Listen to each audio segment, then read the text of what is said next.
A man stands at the front of a crowded community meeting in Springfield, Missouri, calmly speaking about racism, when a young man suddenly walks up and slaps him across the face.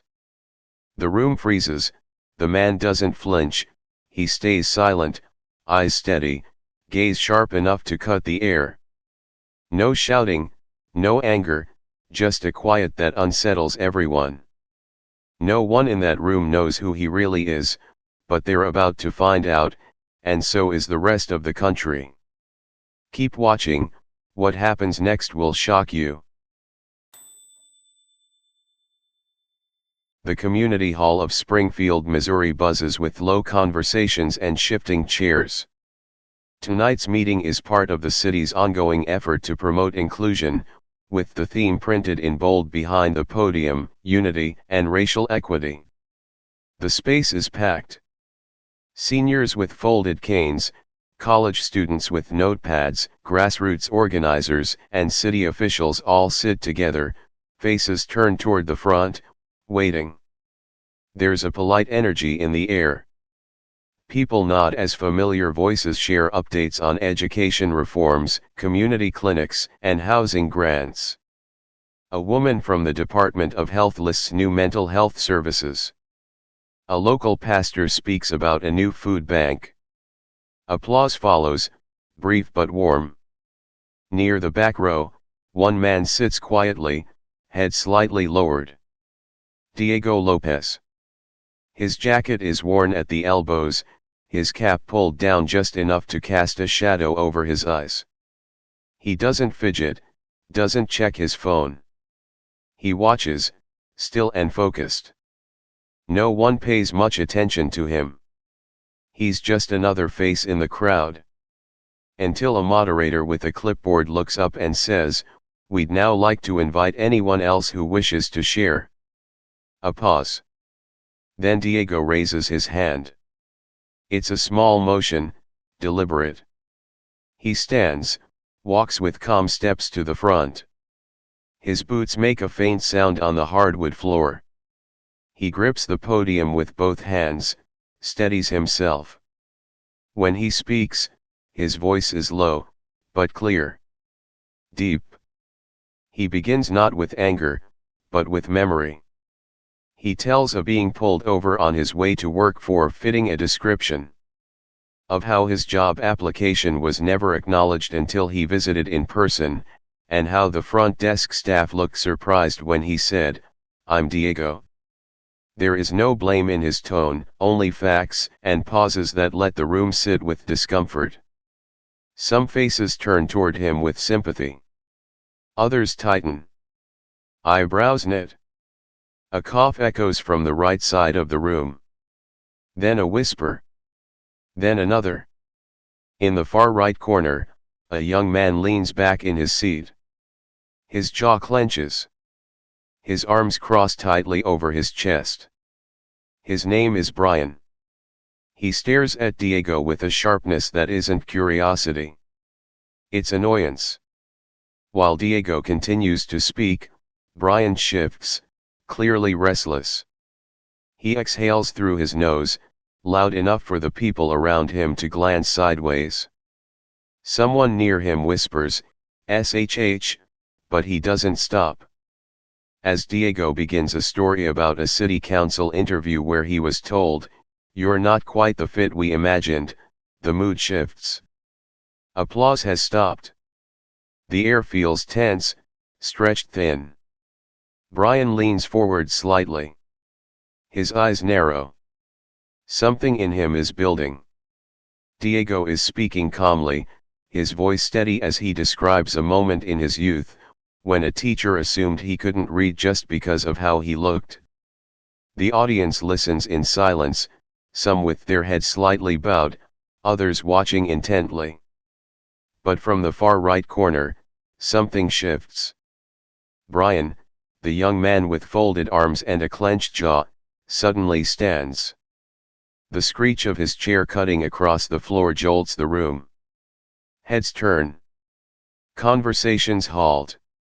He doesn't wait for permission. He begins walking up the center aisle with fast, Aggressive strides. People glance at one another, unsure if this is part of the meeting or something else entirely. As he nears the front, Diego pauses. Their eyes meet for half a second. Brian doesn't flinch. He raises his voice, cutting into the silence with a harsh tone. "You don't get to speak here," he barks, pointing his finger. "This is a place for decent people." The words hang in the air like smoke. The room falls completely still. Even the background noise, the hum of the ceiling fan, the shifting of feet, seems to stop. A few attendees look toward the organizers, waiting for someone to intervene. One elderly man on the aisle begins to speak. "Hey, young man, calm down," but Brian is already moving forward, faster now, anger radiating off him. His shoulders are tense, his hands balled into fists at his sides. Someone reaches out gently to stop him, placing a hand on his arm, but he shrugs it off without breaking stride. The space between him and Diego shrinks quickly. Then, without warning, Brian lifts his hand and slaps Diego hard across the face. A collective gasp fills the room. The sound of the impact is crisp, cutting through the silence like glass breaking. Chairs shift. A woman near the wall clutches her chest. No one saw it coming. Not like this. But Diego doesn't move. He doesn't touch his cheek. He doesn't step back. He just looks straight at Brian, eyes locked on his face. His expression is unreadable, not shocked, not angry, but deep and cold, like a still lake just before a storm. Something in that stare makes Brian hesitate, his chest heaving, nostrils flaring, but his bravado begins to crack. A woman in the third row stands up, her voice trembling but firm. "You just assaulted someone. That's assault." Her tone cuts through the paralysis in the room. Brian turns to her quickly, defensive. His face is red now, both from adrenaline and embarrassment. "I'm protecting this community," he shouts. "We don't need people like him spreading lies." No one answers him. The room watches, frozen in disbelief. No one moves, but something has changed. The boundary of what was acceptable has been crossed. In the front row, a man in his 40s reaches into his jacket, pulls out his phone, and quietly presses record. His hands are steady, his face pale. He doesn't say a word, but he knows. Everyone knows. This moment is no longer private. It's history now, caught on camera. The room shatters. What had been a tense silence explodes into whispers, gasps, and scattered voices. People turn to one another, stunned. The line between shock and outrage blurs. Some rise from their seats, others stay frozen, unsure what to do or say. Voices rise on both sides. A man near the back mutters, "He asked for it." He was trying to stir people up. A woman beside him shakes her head, replying sharply, "That was a peaceful speech." "You saw it?" Others echo similar arguments, some blaming Diego for provoking the situation, others horrified by the public display of violence. Two women argue quietly near the side wall. One insists, "Brian just lost his temper." "It happens." The other looks at her, eyes wide, and says, "It doesn't just happen. Not like that." Up near the door, a city staff member whispers something into her phone, eyes darting across the room. She hurries out into the hallway.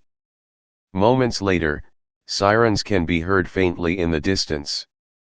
Meanwhile, Diego remains still for a moment longer. He looks across the room one last time, his face unreadable. Then, without a word, he steps down from the podium. His movements are calm, controlled. He walks toward the exit, not hurried, not shaken. Just quiet. As he passes by the rows of onlookers, no one speaks to him. But all eyes follow him. Some with confusion. Some with guilt. Some with admiration they don't fully understand. A young woman near the back, barely out of college, turns to her friend and whispers, "Who is he? Why is he so calm?" Her friend doesn't answer. Neither of them can stop watching him walk out the door. Near the front, the man who had recorded the incident lowers his phone. His hands tremble slightly. He opens Twitter, uploads the video, and types only one sentence, "This is not okay." He hits post.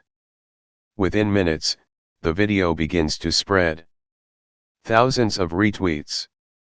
Dozens of hashtags. The image of the slap freezes mid-frame on timelines across the country. People comment, argue, share. Within a few hours, the video reaches over 2 million views. The hashtag appears beneath nearly every post. Hashtag Springfield Scandal. And the man in the old jacket, the one who didn't flinch, becomes the center of a storm he never asked for. The video spreads like wildfire. Within hours, it's shared across every major platform. TikTok, Instagram, Facebook, Twitter, all flooded with clips of the slap. People react with disbelief, outrage, grief. The silence in the video, the stillness in Diego's face, hits harder than the slap itself. Civil rights groups quickly speak out. Organizations from Chicago, Atlanta, and San Francisco release statements condemning the act as a public humiliation and a symbol of something deeper, something dangerous. They call it what it is: harassment, racial targeting, and abuse of space meant for community dialogue. Online communities begin digging. Names are tossed around. Some people ask, "Who is he?" Others begin searching through old photos, news clippings, event records. They want to know more. Not just what happened in the room, but who the man is who stood so still. A blurry image surfaces on Reddit. Diego standing backstage beside a well-known UFC fighter, his hand on the fighter's shoulder, both laughing. Someone reposts the image with the caption, "That's him. I swear that's the same guy." But no one can confirm it yet. No full name.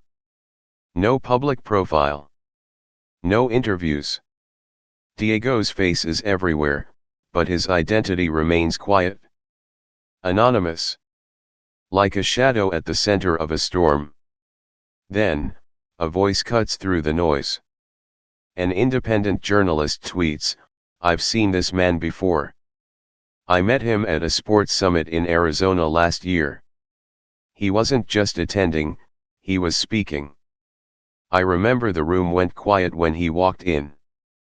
Now curiosity turns into investigation. News outlets start calling the organizers of the Springfield event. One local anchor posts a photo of the meeting flyer, zooming in on the guest sign-in sheet.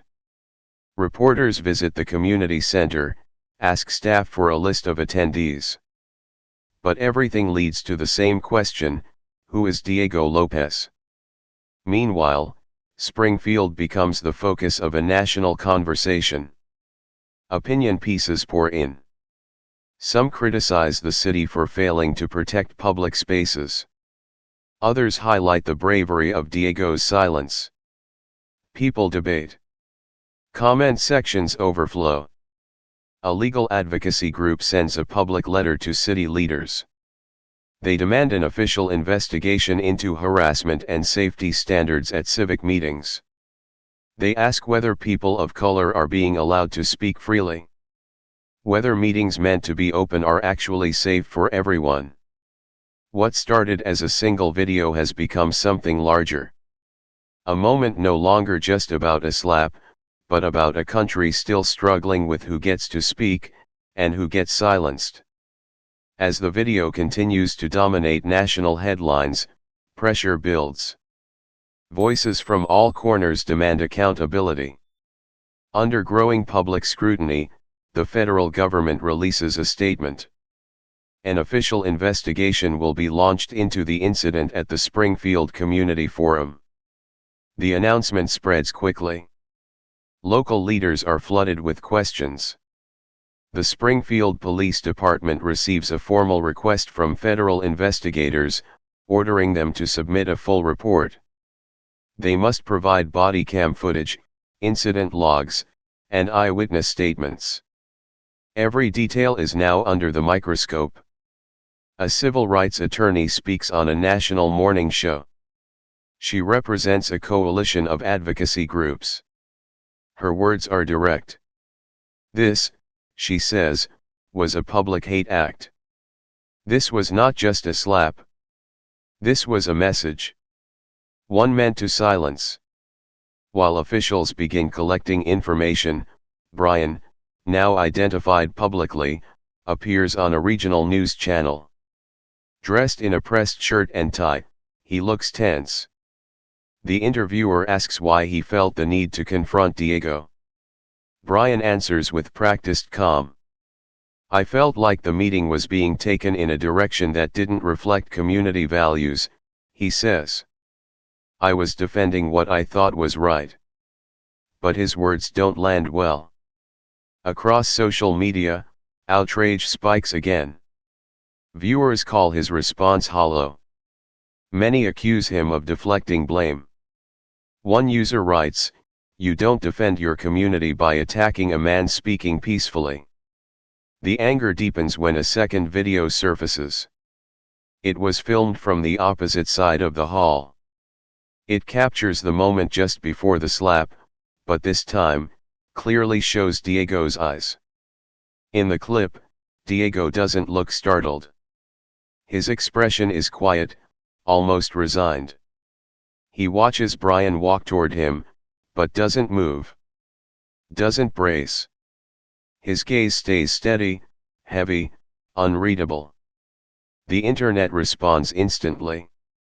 Comments pour in. That's not fear, one user writes. That's a man who has seen this before. Another adds, he didn't flinch because he expected it. That's the saddest part. The footage becomes symbolic. People replay it over and over. Not because of the slap, but because of Diego's silence. His stillness. His eyes. Now, more than ever, the question echoes louder. What kind of society allows this to happen in a space meant for healing? It starts with a single post. A retired UFC fighter shares the now viral video and adds just 5 words, "I know who this is." The comment stirs immediate curiosity. Within minutes, fans of the sport begin digging. They compare still frames from the meeting with past fight footage. They search forums, tag analysts, ask questions. Old clips begin to resurface. Highlights. Weigh-in photos. Post-fight interviews. All showing the same man, Diego Lopes, stepping into cages under bright lights, fighting with speed and precision. One video, dated from early 2023, gains special attention. It shows Diego landing a knockout blow in the second round of an international UFC event. The referee waves the match off. The crowd erupts. Commentators scream his name. That video alone gets millions of views overnight.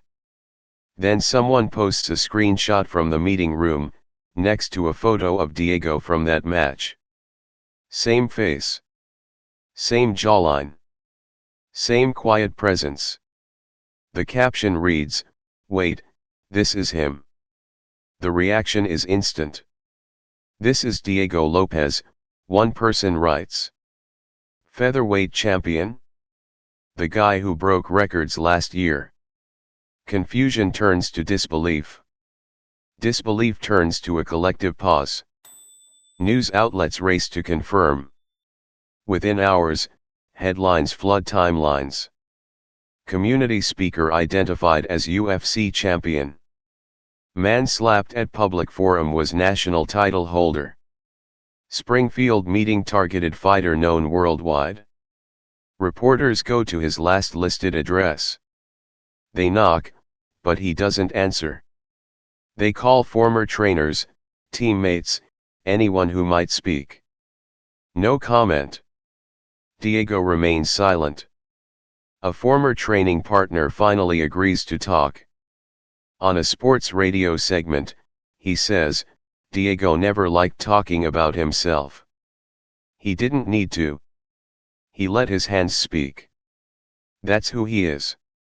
Now, the story shifts. It is no longer just about violence at a community meeting. It's about a man people thought they knew, and the strength he chose not to use. Talk shows debate his silence. Psychologists analyze his restraint. Schools show the video in classrooms. What would you have done? Teachers ask. Across the country, people speak his name, this time with respect. The same man once dismissed, ignored, even assaulted, is now seen differently. Because the truth is out. And America is paying attention. As Diego's identity becomes clear, so does the regret. People who once mocked him online begin deleting their comments. Old posts disappear without a trace. Accounts that once called him too quiet to trust or just another angry speaker now go silent. The tone changes. Brian, at the center of the backlash, vanishes from public view. His social media accounts are locked, then wiped. No new statements. No explanations. Just silence.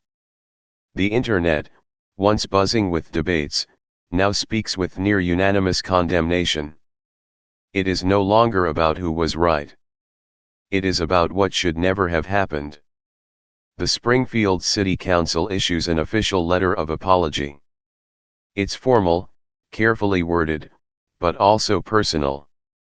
The mayor signs it herself. In the letter, the council invites Diego to speak directly with city leaders, promising reforms, offering space to rebuild trust.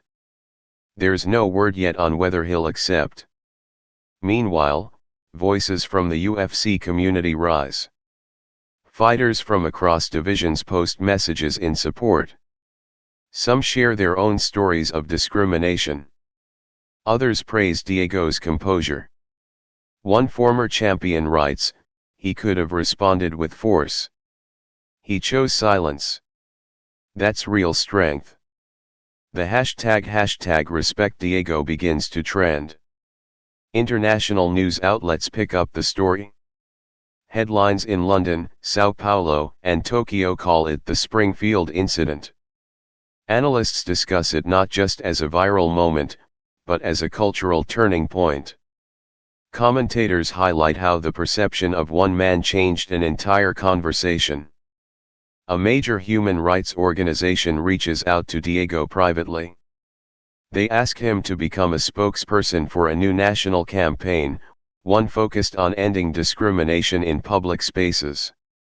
They offer a platform, support, and protection. They tell him, your voice matters now more than ever. Across the United States, changes begin quietly.